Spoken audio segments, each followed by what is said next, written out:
네, 안녕하세요. 2023학년도 유아특수교육 임용 합격 전략 설명회를 맡은 권시연입니다.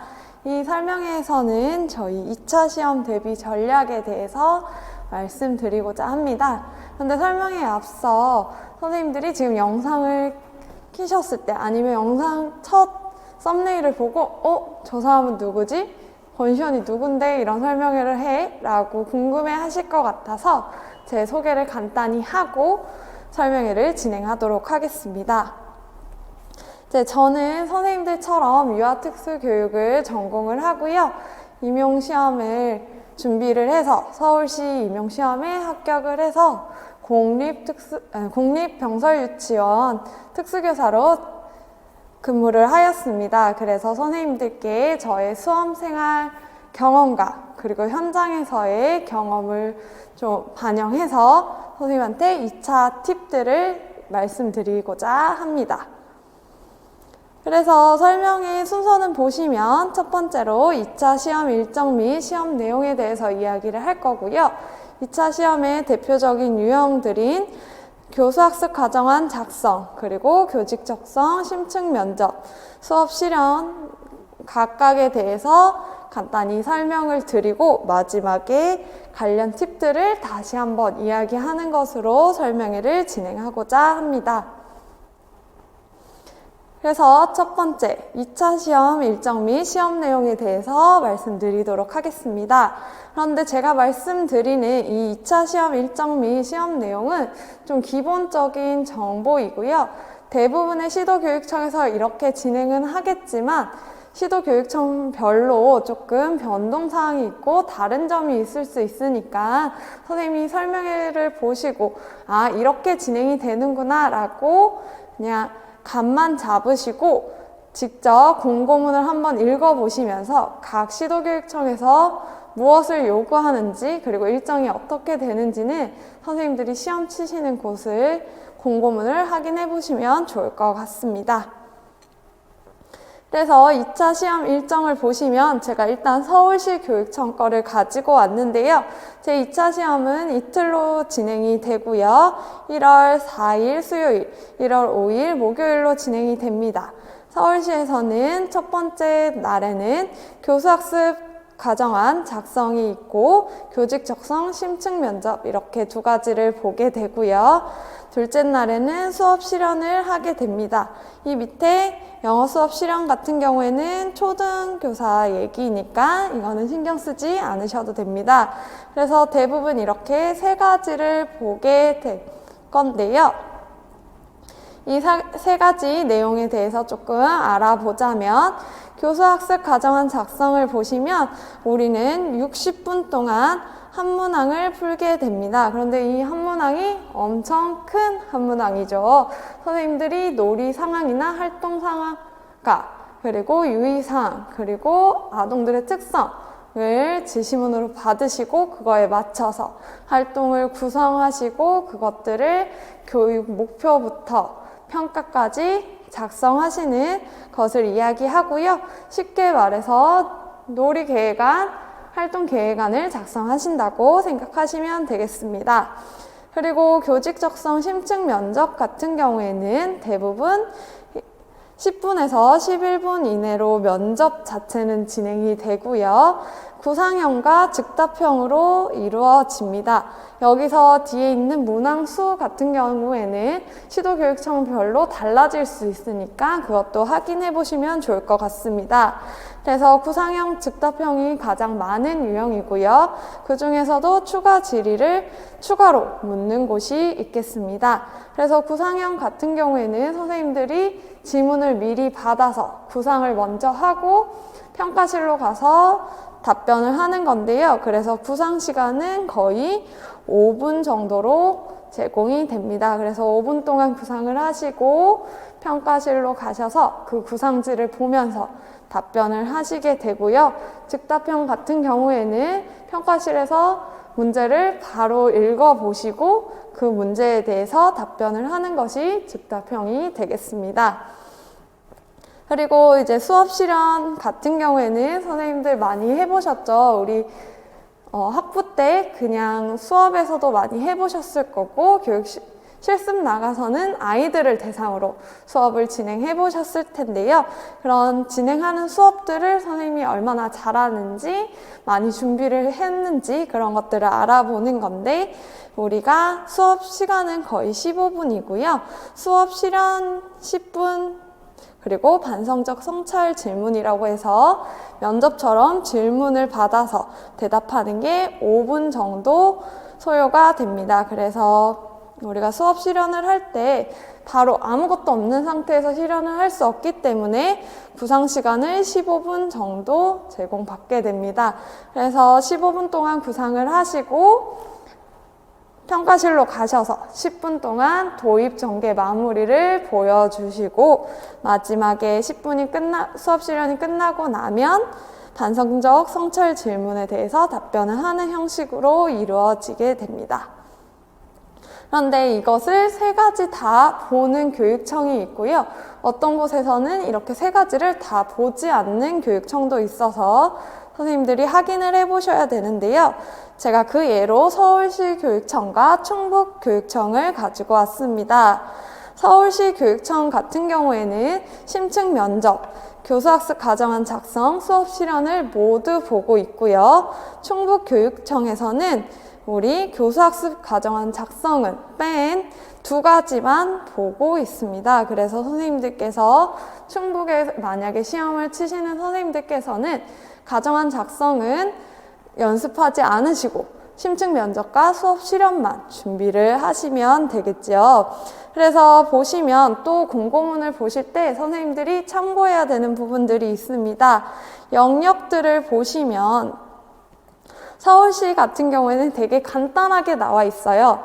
심층 면접은 교사로서의 적성, 교직관 인격 및 소양을 볼 것이다 라고만 되어 있고, 그리고 구술형이다 라고만 되어 있는데, 충북교육청은 그에 비해서 두문항은 생활지도, 학급 운영, 상담으로 질문을 할 것이고, 인성, 시민성, 자질, 한문항, 충북교육정책, 한문항 이렇게 낼 것이다 라고 좀 더 세세하게 이야기가 되어 있고요. 그리고 이러한 질문들의 유형은 구상형이 2개, 즉답형이 2개일 것이다 라고 되어 있죠. 그래서 선생님들이 공고문을 보실 때 선생님 시도교육청에 맞춰서 보시고 거기서 제공하는 정보들을 참고하셔서 스터디를 하시거나 준비를 하실 때 사용하시면 되겠습니다. 자, 그러면 이제 각 문제 유형들에 대해서 볼 건데요. 그 중에서 먼저 볼 것은 교수학습 가정안입니다. 교수학습 가정안은 아까도 얘기했듯이 활동계획안, 놀이계획안을 작성하는 것이고요. 선생님들은 60분 동안 작성을 하셔야 됩니다. 그래서 60분 동안 선생님은 활동 유형, 활동명, 그리고 교수 목표, 그리고 도입, 전개, 마무리 쓰시고 평가까지 다 작성을 하셔야 되는 거고요. 그렇기 때문에 시간이 조금 부족할 수 있습니다. 그래서 선생님들이 계속 지금 1월달 시험이 있을 때까지 계속 반복해서 연습을 하셔야 될 것 같습니다. 그래서 교수학습 가정안 작성 시 유의사항에 대해서 한번 같이 볼 건데요. 첫 번째 먼저 보시면 필기구는 지워지거나 번지지 않는 동일한 종류의 검은색 필기구를 사용하셔야 합니다. 이때 동일한 종류라는 게 되게 중요한 포인트인데요. 선생님들께서 검은색 필기구를 준비해 가라고 해오라고 해서 검은색 필기구를 가지고 가셨어요. 근데 검은색 필기구를 똑같은 걸 가지고 가지 않고 만약에 여러 개의 종류를 가져가셨다고 가정을 합시다. 그래서 선생님들이 작성을 하는데 처음에 펜을 작성할 때는 이런 굵기의 펜이 나왔어요. 이렇게 이러한 굵기의 펜으로 작성을 하다 보니까 갑자기 펜에서 그러면 안 되겠지만 펜이 갑자기 안 나오는 거예요. 그러면 새 펜을 꺼내서 작성을 하시겠죠. 그런데 그 다음 펜을 봤더니 이렇게 굵은 필기감이 나오는 거예요. 그러면 이걸 보고 이제 채점자들은 이게 어떤 표식인가? 채점자에게 알려주는 표식인가? 부정행위 표식인가? 라고 생각을 할 수 있습니다. 그래서 우리는 그런 의도가 없었지만, 부정행위를 할 의도가 없었지만, 채점자들은 공정한 평가를 위해서 이런 식으로 뭔가 달라지거나 다른 표식들이 있는 채점지는 아예 채점을 하지 않게 됩니다. 그래서 선생님들께서는 필기구를 준비하실 때 계속 여러 가지 동일한 필기구를 여러 개를 준비하셔야 되고요.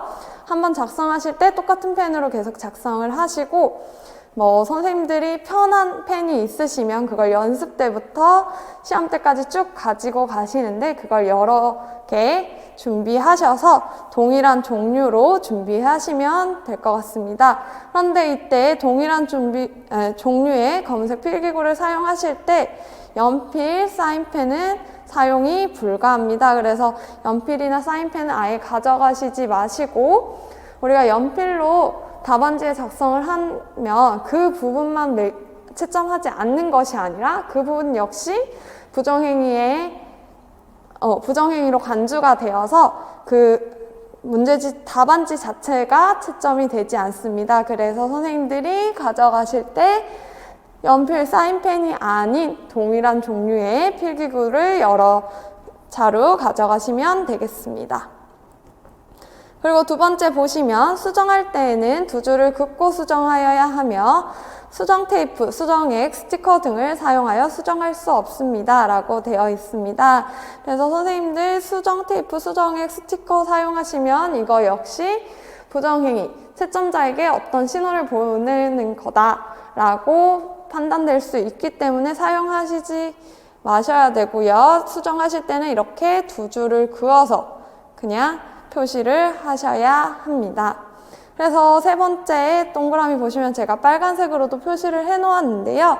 우리가 교수학습 과정안을 평가할 때 연필이나 사인펜으로 작성했거나 수정액, 수정 테이프, 스티커를 사용하여 수정한 부분, 그리고 응시자 본인임을 식별할 수 있는 표시를 한 답안 전체는 채점을 하지 않습니다. 그래서 선생님이 잘 읽어보시고 그런 부분들을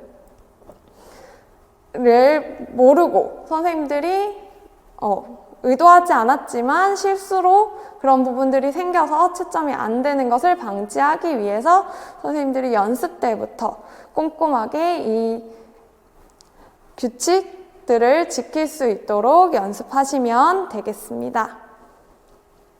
그래서 교수학습 과정안에 시험장에 갔을 때의 팁을 알려드리도록 하겠습니다.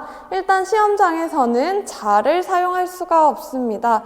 우리가 자를 사용하지 않는 것이 뭐가 문제인가 라고 생각하실 수 있는데, 우리가 교수학습 과정안을 작성할 때 대부분 그냥 활동 이렇게 나오는 부분이 있습니다. 그럼 이 활동 부분에는 우리가 표를 만들어서 교사활동, 유아활동으로 이렇게 나누어야 되고요. 유아는 더더욱 수준별로 나타내야 되기 때문에 가나다 이렇게 해서 표를 만들어서 작성하는 것이 대부분입니다.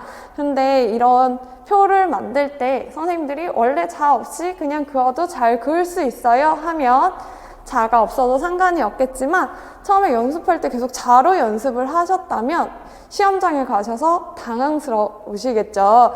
자를 사용할 수 없다고 나오니까. 그러니까 선생님들은 처음에 연습하실 때도 자가 아닌 A4 용지를 좀 접어서 한다거나 아니면 신분증 등을 사용해서 줄 긋는 연습을 하시면 되겠습니다.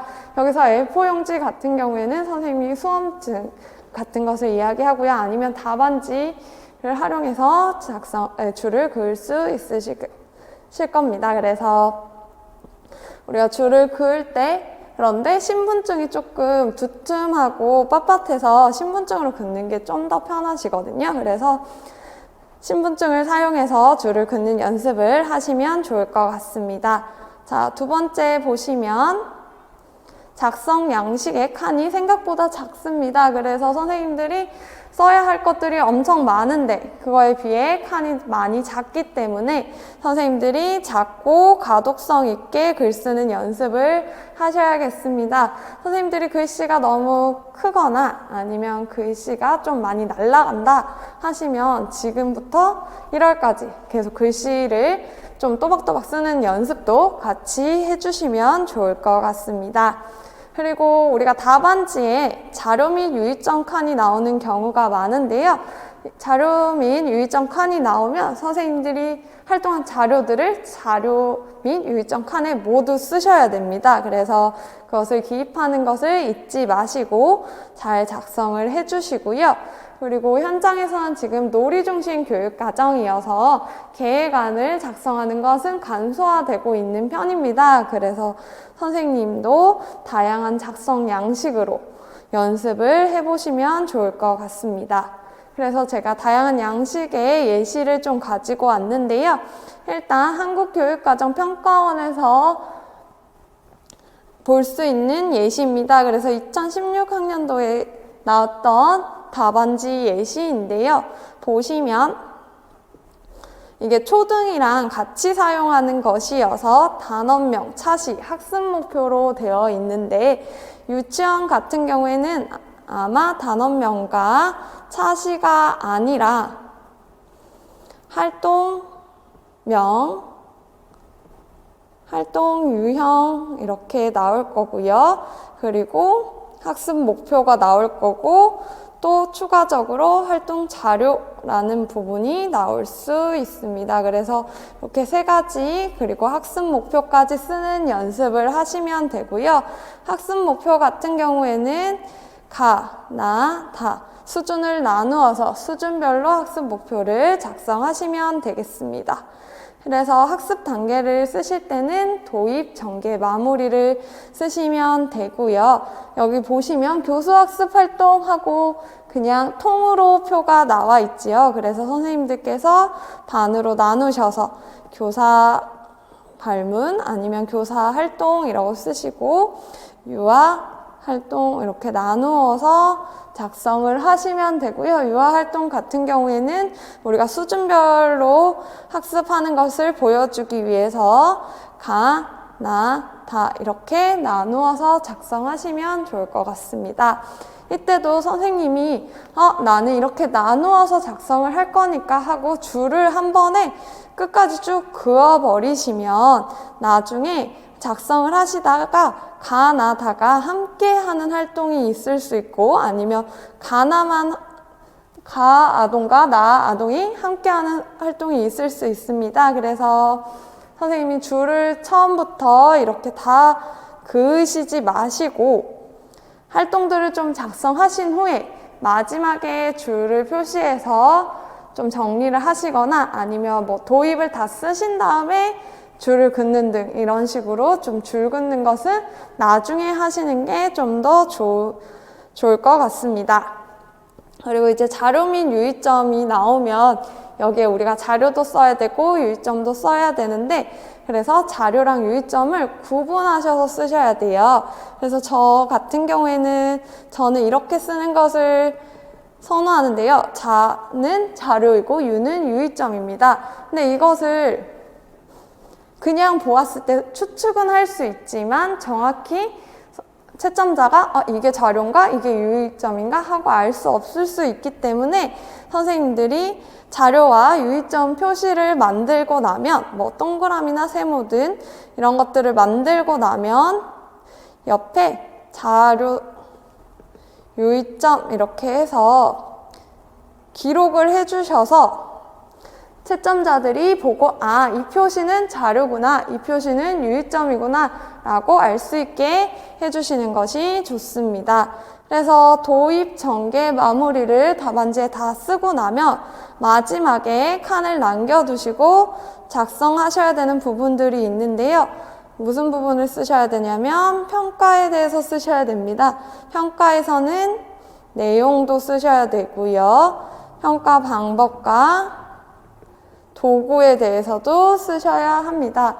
선생님들이 계속 작성을 하시다 보면 도입 전개 마무리를 작성하느라 조금 정신이 팔려서 아니면 거기에 너무 집중을 하셔서 평가를 놓치시는 경우가 있는데, 평가도 놓치지 않도록 연습 때부터 계속 평가 꼼꼼하게 작성하시고요.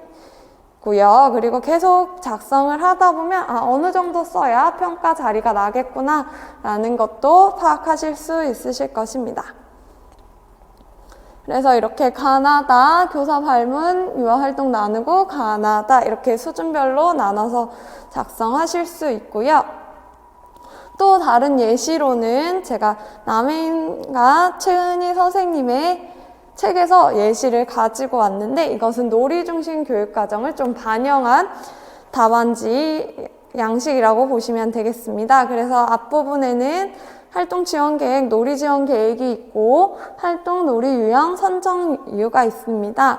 우리가 놀이 중심 계획에서는 유아의 흥미 그리고 유아의 선호도를 따라가는 것이 중요하기 때문에 놀이 지원 계획과 선정 이유를 쓰실 때는 유아 중심으로 쓰셔야 될 것 같습니다. 그래서 유아 중심의 내용들을 써주시면 되고요. 그리고 내용 같은 경우에는 선생님들이 이전 답안지보다는 조금 간략하게 쓰실 수 있지만 그래도 구성 요소는 모두 들어가시게 쓰시는 게 더 낫다고 저는 권해드립니다. 왜냐하면 저희가 채점자들이 이것을 어쨌든 채점을 하려면 구성 요소들이 들어갔는가, 이 활동이 적절한가를 볼 텐데 너무 구성 요소 없이 너무 간략하게 쓰신다면 아마 채점자들이 채점할 수 있는 부분들이 너무 적겠죠. 그래서 선생님들께서는 내용 부분에서는 그래도 도입, 전개, 마무리 그 안에 있는 작은 단계들도 다 작성을 해주시면 좋고요. 여기서도 빼먹지 마시고 평가에 대해서도 작성을 해주시면 되겠습니다. 자, 그래서 교수학습 과정안은 작성을 하실 때 도입, 전개, 마무리 순서대로 작성이 될 텐데요.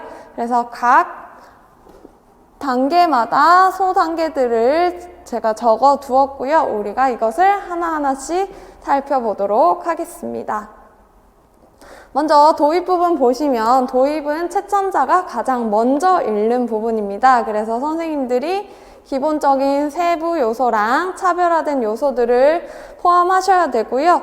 도입부터 각 유아들의 수준별 차이를 드러내시면 더 좋은 답안지가 될 것 같습니다. 그래서 주의집중 보시면, 자, 주의집중 단계에서는 교사가 아이들에게 모여보세요 라고 이야기하고 이렇게 멀뚱멀뚱 있는 게 아니라 모인 친구들을 데리고, 모인 유아들을 데리고 그 아이들이 교사에게 주의집중할 수 있도록 작은 활동을 하는 것이지요. 그래서 이 주의집중 단계에서는 다양한 특성의 유아들이 모두 교사에게 집중할 수 있어야 됩니다. 그래서 대부분 노래를 부른다거나 아니면 친구들과 좀 상호작용할 수 있는, 스킨십을 할 수 있는 활동들을 하게 되는데요. 이때도 각 수준별 차이에 따라서 좀 드러낼 수 있게 작성해 주시면 좋은데, 예를 들어서 우리가 노래 부르기를 하면서 주의 집중, 그러니까 모이고 있었어요. 그러면 가수준 유아는 노래를 부르며 모인다 라고 작성하실 수 있고요. 나수준이나 다수준 유아 같은 경우에는 특수교육 지원 인력이나 또래의 손을 잡고 모인다 라고 작성을 하시면 수준별 차이가 조금은 드러나겠죠. 그런 식으로 작성을 해주시면 되겠습니다. 그래서 주의집중 때는 우리가 본인이 가장 자신 있는 주의집중 방법을 하나 선택해서 만능틀로 활용하실 수 있는데요.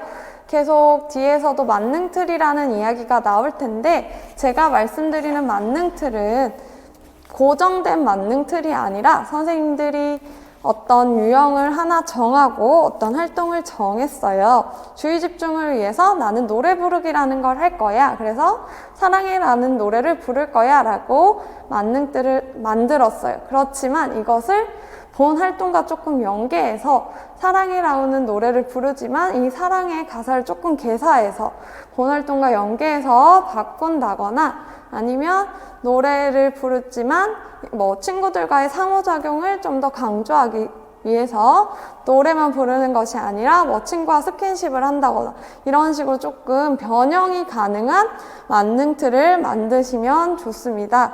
이 만능틀을 만드는 이유는 저희가 60분 동안 학습과정안을 다 작성하셔야 되는데 이 고민하는 시간을 조금 줄이기 위해서 만드는 것이고요. 이것을 그냥 모든 유형에 적용하기 위해서 만드는 것은 아니고 그 유형별로 아니면 활동별로 내가 조금 수정할 수는 있다.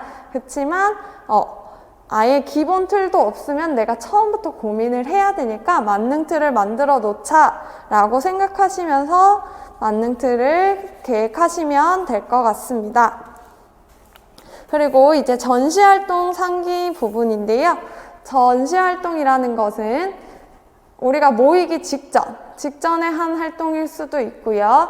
만약에 우리가 모이는 시간이 오후라면 오전에 했던 활동일 수도 있고 아니면 그 전날 했던 활동들일 수도 있습니다. 그래서 전시활동의 시간은 너무 예전만 아니면 괜찮고요. 그리고 이것의 특징은 우리 본활동과 연계가 되어야 합니다. 그래서 본활동을 소개하기 위해서 아이들의 흥미를 유발하기 위해서 전시활동을 이야기하는 거고요.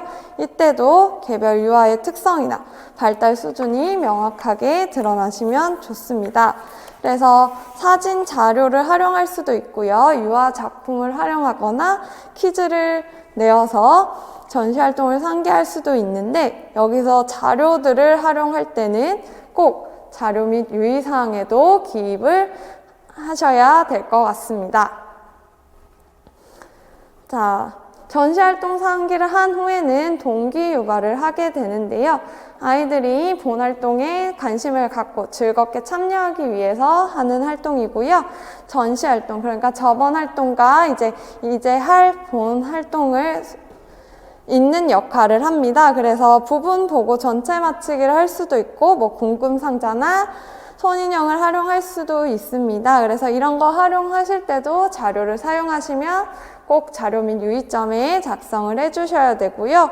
동기유발 역시 만능틀을 만드실 수 있는데 가장 잘 맞는 방법 선택하셔서 하시고 이것도 활동 유형에 따라서 아니면 활동 내용에 따라서 조금 변경할 수 있다라고 생각하시면 될 것 같습니다.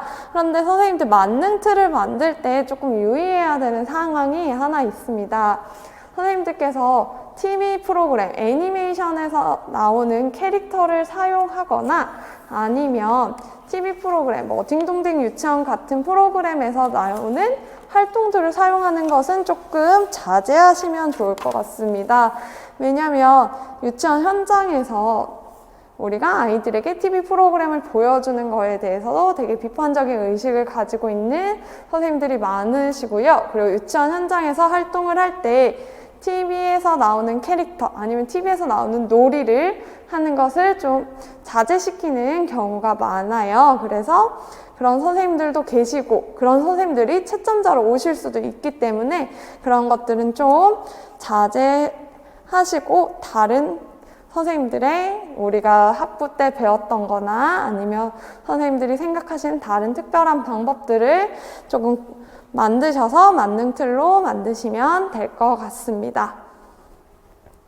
그리고 이제 활동 소개를 할 건데요. 활동 소개 같은 경우에는 우리가 이제 무엇을 할 건지 아이들에게 간단하게 설명하는 단계이고 한두 문장으로 간략하게 할 수 있습니다. 그래서 작성하실 때도 이렇게 저희가 여기가 교사 활동이고 유아가 있고 가나다 이렇게 수준을 작성하게 표를 만드신다면 교사 발문에는 오늘은 궁금상자에서 찾아본 빨간 은행잎과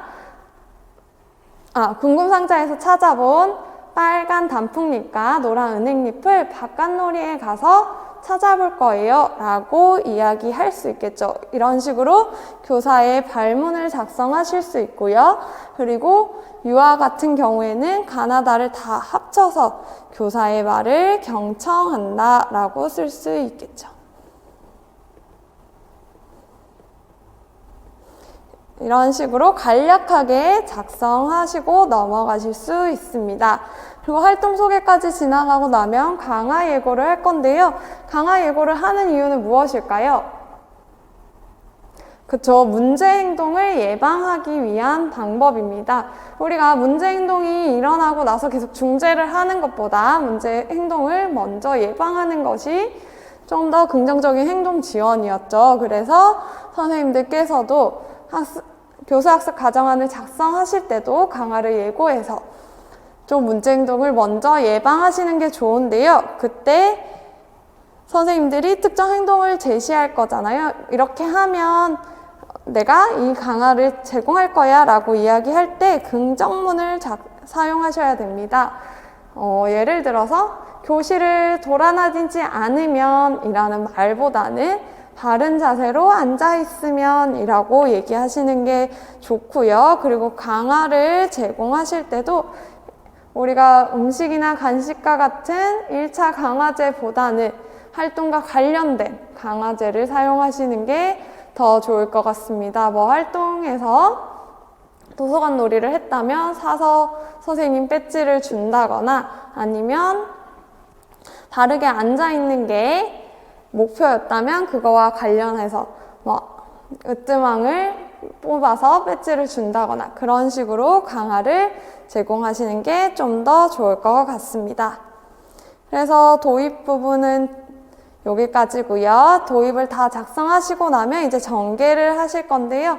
전개는 이제 본 활동이 이루어지는 것이죠. 그래서 선생님들이 활동 유형을 정한 것에 대해서 풀어나가는 시기인데 그래서 선생님들이 꼭 먼저 알고 외우고 있어야 되는 부분이 놀이나 활동 유형별 진행 단계에 대해서 외우고 있으셔야 합니다. 선생님이 본 활동으로 만약에 음악 감상을 할 거다라고 했으면 음악 감상의 기본적인 단계들이 있죠. 그 단계들이 순서대로 포함이 되어야 되겠죠. 그러면 선생님들이 다양한 유형들 그리고 놀이가 나올 수도 있기 때문에 놀이의 진행 단계에 대해서도 외우고 계셔야 될 것 같습니다. 그래서 전개를 보시면 전개는 실제 본 활동이 진행되는 단계이고요. 이 단계에서는 유아들이 활동 목표를 성취하는 모습을 명확하게 드러내셔야 합니다. 그래서 가나다 수준의 목표를 설정하셨다면 그 설정한 목표들이 전개에서 성취되는 것을 보여주셔야 되고요. 그리고 교사나 유아 발문을 하실 때 수준차랑 특성이 명확하게 드러나셔야 합니다. 그리고 문제에서 만약에 제시된 자료가 있다면 그 자료들도 모두 포함되어야 하고요. 유의사항 역시 하나도 빼먹지 마시고 각 요소들을 모두 포함하셔서 작성을 하셔야겠습니다. 그래서 전개 부분은 조금 더 뒤에서 자세히 보도록 하고요. 마무리 단계로 바로 넘어가자면 마무리에서 제일 먼저 해야 되는 것은 활동평가입니다. 이제 아이들이 활동을 통해서 어떤 것을 학습했는지 그리고 어떤 활동을 했는지 물어보면서 유아들의 목표 수준을 명확하게 확인을 하셔야 되고요. 그러려면 한 가지 질문보다는 유아들에게 수준차를 둔 세 가지 발문을 제시하는 것이 좋겠죠. 그래서 세 가지 발문을 제공해서 목표 성취를 명확하게 확인을 하셔야 되고요. 그리고 교사의 발문을 쓰실 때는 뭐 목표와 관련된 발문도 좋고요. 아니면 활동 내용을 해상하는 발문도 괜찮을 것 같습니다. 그렇게 해서 평가를 작성하시고요. 그리고 우리가 앞에서 예고했던 강화를 뒤에서 제공을 해야 되는데요. 이제 도입 단계에서 예고했던 강화를 제공하면서는 아이들의 행동을 구체적이고 긍정적인 언어로 칭찬도 같이 하셔야 합니다. 그냥 강화제를 주는 것이 아니라 왜 강화제를 받는지 다시 한번 상기시켜주면서 칭찬해 주시고요. 그거에 대한 보상으로 강화를 제공하셔야 될 것 같습니다. 그리고 강화를 제공한 다음에는 학장활동을 소개하는데요. 이 학장활동을 소개하는 방법에는 두 가지가 있습니다. 교사가 직접 학장활동들이 무엇이 있는지 교사의 발문을 통해서 설명할 수도 있고요. 아니면 유아들에게 질문을 해서 유아들이 학장활동을 말할 수 있겠죠. 그런데 이 두 가지 활동 모두 선생님들이 선택을 하시면 되지만 두 가지 활동을 선택하는 것과 별개로 상관없이 선생님들 머릿속에는 학장활동이 들어가 있어야 됩니다. 그래서 유아들에게 질문을 하는 경우에도 유아의 발문을 통해서 어떤 학장활동을 할 수 있는지 예시가 들어가야 되는 거죠. 그렇기 때문에 선생님들이 준비를 하실 때, 교수학습 과정안 준비를 하실 때 항상 학장활동을 생각하셔야 되고요. 그것은 한 두 가지 정도는 꼭 생각해 두시면 좋을 것 같습니다. 이 두 가지 학장활동 유형에는 가정연계활동을 넣는 것이 좋은데요. 왜냐하면 우리가 질문을 나중에 볼 테지만 가정연계활동을 포함하시오 라고 말할 수도 있거든요. 그러면 선생님들께서는 가정활동 연계도 따로 생각하고 학장활동도 따로 생각하고 이렇게 분리해서 생각하지 마시고 학장활동으로 할 수 있는 것 중에 이제 가정연계활동을 계속 생각하는 그런 습관을 가지시면 나중에 선생님이 시험을 보실 때도 가정연계활동이 나왔을 때 이제 다양한 활동들을 생각해내시고 작성하실 수 있으실 것 같습니다. 그래서 이제 학장활동까지 소개가 다 끝나고 나면 전이 활동이 있는데요. 이제 다음 활동으로 이동을 하는 거죠. 그럴 때 안전하게 이동하기 위해서 교사가 명확하게 안내를 해야 됩니다. 그래서 선생님들이 전이를 하실 때 모든 유아를 한 번에 다 보내는 것이 아니라 이제 바닥에 앉은 유아들 먼저 일어나서 화장실에 갈게요. 무슨 놀이한 유아들 먼저 식당으로 갈게요. 이런 식으로 이야기를 하면서 나누어서 보내게 되겠죠. 이럴 때 선생님들이 많이 사용하시는 방법 중에 하나가 활동 중에 바르게 앉은 땡땡이 땡땡이 먼저 출발할게요. 이런 식으로 강화 형식으로 주시는 경우가 있는데요. 만약에 강화로 제공하실 거면 강화 예고에서 먼저 얘기해 주시는 것도 좋고요. 그리고 강화를 제공할 때 우리 특수교육 대상 유아들이 자꾸 빠지지 않게 특수교육 대상 유아에게 너무 어려운 행동을 말을 해서 그 아이들이 항상 뒤에 제일 마지막에 가지 않도록 잘 작성을 해 주셔야 됩니다. 그래서 좀 쉬운 목표 행동을 정하거나 아니면 그 아이가 꼭 해야 되는 오늘의 주요 목표를 학업적인 측면 말고 다른 측면에서 태도나 사회성 측면에서의 부분을 정하셔서 그 친구가 먼저 갈 수 있도록 작성을 해주시면 좋고요. 그것을 또 유의사항이나 선생님들의 발문을 통해서 표현을 해주시면 좋을 것 같습니다. 그리고 또 전의를 적으실 때 좀 참고해야 되는 부분이 전의 활동을 하실 때 다음 활동은 대부분 선생님들이 임의로 결정을 하시는데요. 혹시 문제에서 1일 교육 계획안이 제시되어 있다면 제시되어 있는 활동을 사용해서 그 다음 활동을 이야기하시면 될 것 같습니다. 이제 교수학습 과정안을 준비하실 때 공부하실 때 미리 숙지해야 할 내용들에 대해서 이야기해 보도록 하겠습니다. 일단 선생님들 제일 먼저 놀이 및 활동 유형별 진행 단계를 알고 계셔야 됩니다. 이것은 전개 때 저희가 사용하게 되는 단계들이죠. 그래서 놀이 및 활동 유형별 진행 단계에는 놀이 유형, 활동 유형이 있었습니다.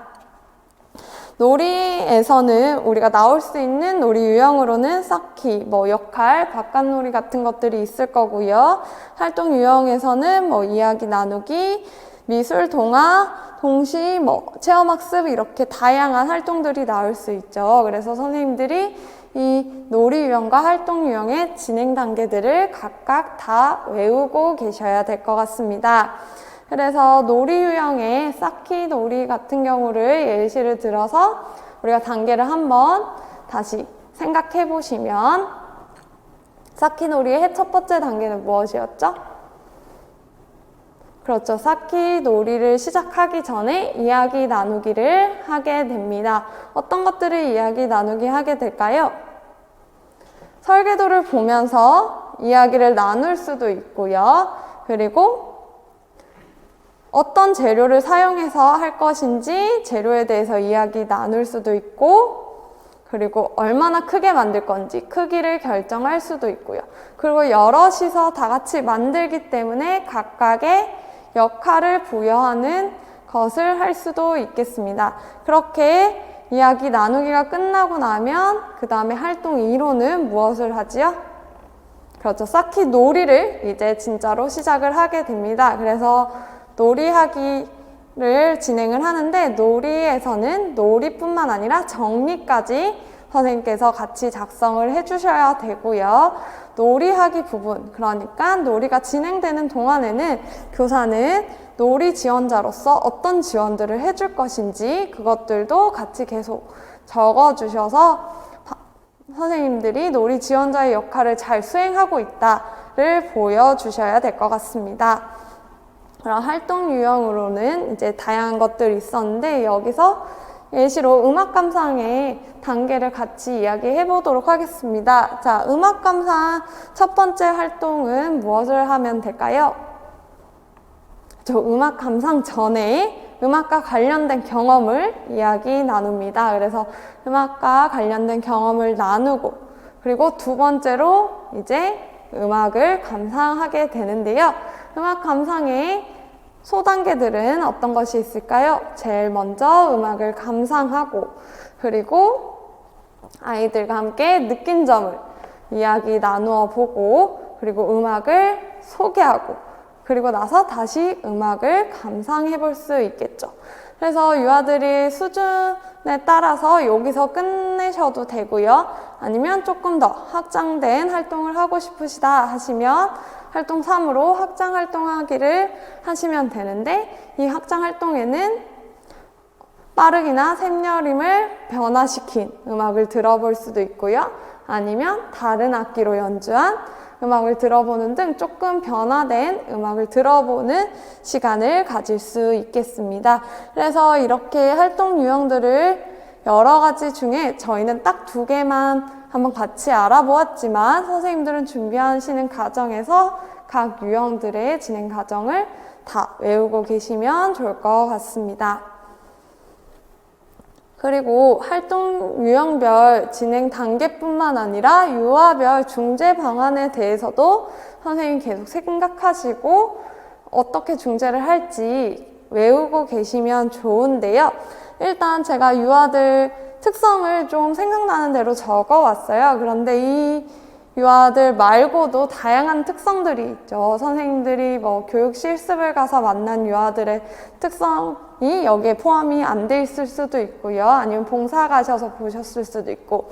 그러니까 다양한 선생님들이 본 다양한 유아들의 특성을 적어보시고 그거에 맞춰서 어떤 중재를 제공할 수 있는지 이제 같이 생각해 보시면 좋을 것 같습니다. 그래서 저는 이거 말고도 또 생각을 해보자면 친구들에게 관심을 보이지 않는 유아가 있을 수 있고요.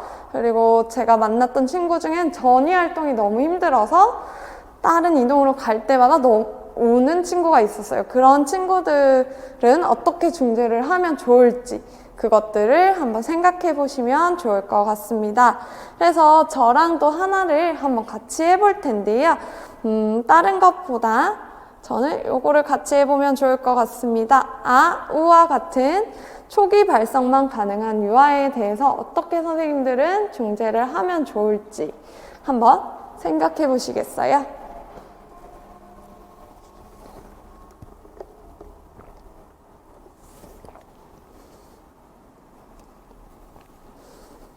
어떤 중재 방법들이 있을까요? 왜 이 아이는 아랑 오라는 말을 하는 걸까요? 그쵸? 우리가 아이의 발화 의도를 알아주고 이야기해 줄 수 있겠죠. 아이가 갑자기 활동 중에 조용한데 아, 우 라고 뭔가 이렇게 표현을 했다면 그것이 그냥 표현하는 것이 아니라 무엇을 하고 싶어서 아니면 무엇에 동의해서 아니면 그것이 아니어서 할 수 있는 표현일 수도 있잖아요. 그래서 선생님들이 이 아이가 가진 발성의 의도를 파악하시고 그것을 얘기해주는 그런 발문들을 작성하실 수도 있고요. 그리고 아이가 아랑 우 같은 초기 발성만 할 수 있지만 그것들을 통해서 아이의 표현을 이끌어낼 수도 있겠죠. 아이에게 다영이도 혹시 나와서 이 그림을 붙여보고 싶니? 그러면 아라고 대답을 해볼래? 이런 식으로 물어보셔서 아이가 할 수 있는 대답, 그러니까 아라고 발성을 해서 대답을 할 수 있게 유도를 하실 수도 있고요. 그리고 이것은 활동 유형과 연계해서 할 수 있는 방법이긴 한데 우리가 새 노래 배우기를 할 때 한 가지 소리로 노래 부르는 단계가 있잖아요. 그럴 때 선생님들은 만약에 이 아이가 있다면 무슨 소리로 노래를 부르면 좋을까요? 그쵸? 아이가 낼 수 있는 아나 우 소리로 노래를 부르면 좋겠죠. 그런 것들을 반영해서 작성하시면 되고 그런 것들을 유의점이나 교사 발문에 잘 녹여서 쓰시면 될 것 같습니다. 그래서 이렇게 저랑 같이 하나 해보았는데요. 이거 말고도 다양한 특성을 가진 유아들의 중재 방안에 대해서 한번 생각해 보시고 어떻게 하면 좋을지 한번 작성해 보시면 좋을 것 같습니다. 그리고 우리가 문제를 보았을 때 수업 조건 및 유의사항이 함께 나오거든요. 그래서 수업 조건 및 유의사항은 우리가 꼭 작성을 해야 되는 부분들입니다. 그래서 이 유의사항 하나하나들이 다 채점 요소라고 보시면 되고요. 그렇기 때문에 어떤 것들이 나오는지 예시를 제가 조금 가지고 왔습니다. 그래서 보시면 수업 조건 및 유의사항 예시에 다양한 요소들을 포함하시오, 반영하시오가 있을 수 있고요. 아니면 교수활동 시에 특수교육 실무사 한 명을 배치되어 있다고 가정하시오. 아니면 협력교수를 실시한다고 가정하시오. 이렇게 물어볼 수도 있고요. 이 밑에 유의사항들을 포함하시오 라고 되어 있을 수 있습니다. 그래서 예시들을 가지고 조금 이야기를 해보자면 일단 특수교육 실무사 한 명이 배치되어 있다고 가정하시오 라는 문항이 나왔다고 합시다. 근데 여기서 특수교육 실무사는 사실 서울에서 부르는 지칭이지요. 그래서 선생님들이 각 시도교육청, 그러니까 선생님들이 시험을 치시는 교육청에서는 특수교육 지원 인력을 어떻게 부르는지 확인하시고 그거에 맞춰서 특수교육 실무사, 그러니까 특수교육 지원 인력을 부르시면 되겠습니다. 그래서 특수교육 실무사가 배치되어 있으면 이 실무사를 활용해야 되는데요. 이 활용할 때는 우리가 임의로 마음대로 활용하는 것이 아니라 장특법에 나와 있는 대로 장특법에 있는 역할들을 바탕으로 실무사를 활용하셔야 됩니다. 그래서 장특법 지금 한번 보셔야겠다고 생각이 드실 것 같은데 장특법을 보시고 특수교육 지원 인력이 어떤 역할을 할 수 있는지 확인을 해보시면 좋을 것 같습니다. 그리고 협력교수 실시한다고 가정한다고 하면 본활동이나 아니면 도입, 마무리에서도 협력교수를 사용하실 수 있겠죠. 그래서 팀티칭, 스테이션 아니면 병행교수 여러 가지 선생님들이 외우신 협력교수 유형들을 활동에 맞게 적용하시면 되겠습니다. 그리고 여기서 보시면 요소들을 포함하시오라고 되어 있는데 창의적 교육 요소, 인성교육 요소 이런 것들을 포함하라고 했을 때 선생님들이 표현하는 방법은 두 가지가 있습니다. 크게 일단 하위 요소들을 활동 목표로 계획을 하실 수 있고요. 그래서 가수준, 나수준, 다수준 아이들이 이 창의적 교육 요소를 습득할 수 있게, 성취할 수 있게 목표로 작성을 하실 수도 있고요. 아니면 유의점에다가 작성을 하실 수도 있는데, 이제 유의점에 작성하실 때는, 아니면 목표로 작성하실 때는 핵심어를 같이 써주시면 좋습니다. 그래서 예를 들어 제가 유의점에다가 작성을 한다고 했을 때 수업 유의사항에 창의적 교육 요소를 포함하시오가 있었어요. 그래서 제가 계획안을 작성하면서 유의점에다가 유아들이 쌓기 재료 크기를 정할 때 다양한 의견을 낼 수 있는 기회를 제공하여 유아들의 학산적 사고를 돕는다 라고 썼어요. 여기서 저의 핵심어는 무엇이었을까요? 그렇죠. 학산적 사고였죠. 그리고 이것을 보면 채점자도 창의적 교육 요소가 들어갔구나 하고 한눈에 알 수 있겠죠. 그런 식으로 어떤 교육 요소를 쓰라고 했을 때는 선생님들이 이런 핵심어들을 계획안에 작성을 하셔서 채점자가 바로바로 한눈에 알 수 있도록 하는 것이 좋습니다. 그래서 핵심어 꼭 작성하시고요. 그 밑에 4개 알아보도록 할 건데요. 자, 확장활동을 2가지 이상 포함하시오 라고 되어 있을 수도 있고, 가정연계활동을 포함하시오 라고 되어 있을 수도 있어요. 그러면 우리가 아까 앞에서 얘기했듯이 연습하실 때 가정연계활동이 포함된 확장활동을 계속 생각해 보시는 것을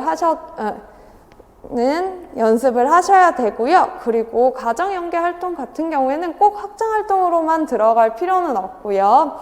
뭐 도입이나 그러니까 전시활동에서 가정연계에서 어떤 활동을 했다 이렇게 제시를 하셔도 괜찮습니다. 그렇게 해서 가정연계활동을 포함하시면 될 것 같고요. 그리고 공간, 자료, 상호작용, 안전을 포함하여 작성하시오 라고 되어 있으면 이 유의사항을 보시고 선생님들이 다 들어갔는지 마지막에 한 번 더 체크하는 과정을 가지시면 되겠습니다. 그리고 요즘 많이 질문하는 게 교사 간 협의 내용을 포함하시오인데요. 협의 내용을 포함하시오를 내 활동 계획안에, 그러니까 가정안에 포함을 하려면, 표시를 하려면 제일 쉬운 방법은 자료 및 유의점에 사전 협의한다 라는 문장을 만드시면 됩니다. 그래서 장애 유아 지원 방안에 대해서 일반 교사와 특수교사가 사전 협의한다. 교수적 수정 전략에 대해서 사전 협의한다. 아니면 각 교사의 역할에 대해서 사전 협의한다. 이렇게 써주시면 우리가 협의 내용을 포함하라고 한 것을 또 핵심어를 포함해서 작성을 하게 되는 거지요. 그래서 선생님들이 교사 간 협의 내용을 포함하시오라는 문장이 나오면 유의점에 사전 협의한다를 넣어야겠다. 사전 협의 내용을 하나 작성해야겠다라고 생각하시면 될 것 같습니다. 자, 이제 다음으로는 교직 적성 심층 면접인데요. 이 부분은 잠깐 쉬고 다시 진행하도록 하겠습니다.